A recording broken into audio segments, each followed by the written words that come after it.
Okay, so we're gonna take out the screws first, one by one. 2, 3, 8, 800, 8,000,000, whatever the numbers that you have. Take them out patiently. Make sure not to damage any hardwares or put up any kind of scratches. And considering that you own a laptop or a PC and you're not a baby, not an amateur, and you know how to do it, so yeah, you're good to go, you're fine. Just make sure the screwdriver is perpendicular. Next, we're going to remove the back panel. As you can see, this is how it looks naked. So now we're gonna move on to the most significant part of this installation, which is more important than the installation itself because it's a safety precaution. Disconnect the battery, because safety first. Always make sure to disconnect the battery before performing any kind of CPU related tasks, external, internal, hardware, software manipulations, any kind of job on the motherboard. Make sure to remove the battery. I mean, not remove it physically, but disconnecting it from the connector, just like that. Otherwise, there's a chances of short circuit. If you accidentally drop any foreign objects, foreign particles, foreign elements, even a strand of your hair, it could go short circuit. Yeah, because of the potential difference. I'm not here to teach you computer science, just telling you how it's supposed to be done, the general procedures.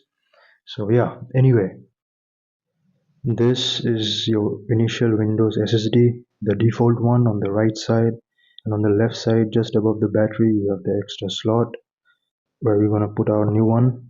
So remove the screw, obviously.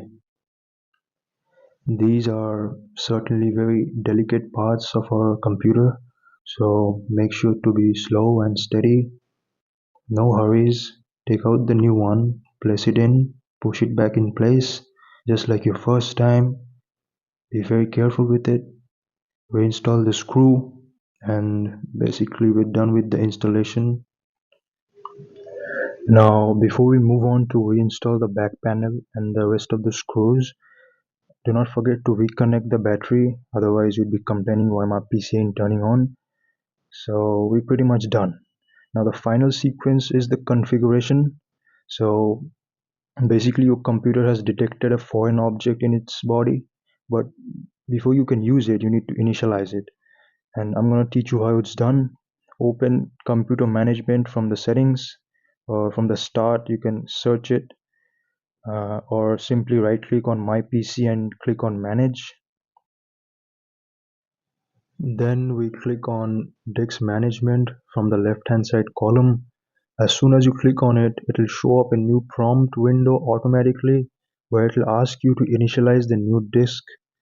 And in most cases I would suggest to keep it in GPT as it is, and click on OK. So now your new disk has been initialized. It has been driven online, but it is still not usable as it is unallocated. So to allocate its space, you need to kind of like format it like an installation. So right click on it. In my case it is disk 1. Give it a new name, a path, the format space, and then click finish. And basically generally you're done with the installation. So yeah, enjoy and see you next time.